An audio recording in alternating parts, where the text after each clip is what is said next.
হিন্দু ধর্মীয় অবলম্বনে গঙ্গা স্নান আমাদের পাপ পুণ্যের অনেক আছে, তিথি শুরু হয়েছে আগামীকালকে রাত্রি থেকে আজকে রাত পর্যন্ত তিথি থাকবে। এই তিথিতে যে কেউ ভক্তবিন্দু গঙ্গা স্নান করলে তাদের পাপমুক্ত হয়।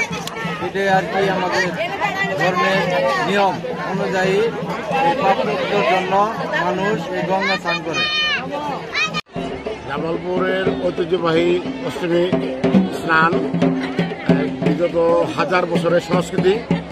আমরা যারা সনাতন ধর্মে আছি, জামালপুরের সর্বস্তরের মানুষের সহযোগিতা, প্রশাসনের সহযোগিতা আছে এবং অন্তত ভাব গাম্ভীর্য এবং উৎসবপূর্ণ পরিবেশে জামালপুরে এই অষ্টমী মেলা, অষ্টমী স্নান অনুষ্ঠিত হচ্ছে। আমাদের কোনো সমস্যা নাই।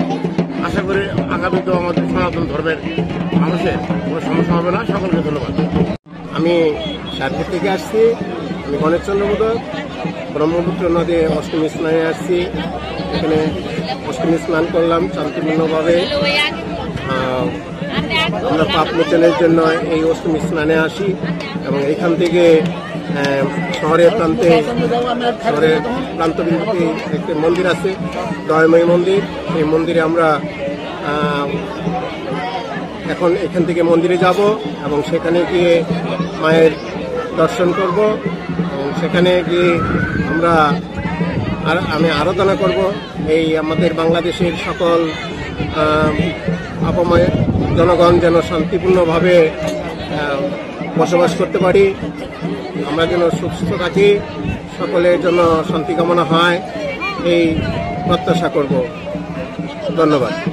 হ্যাঁ, শেরপুর থেকে আসছি। প্রত্যেক বছর আমরা গঙ্গা স্নানের জন্য আসি। সবাই কিসের জন্য? মঙ্গল কামনার জন্য, দেশবাসী সবার মঙ্গল কামনার জন্য আমরা এখানে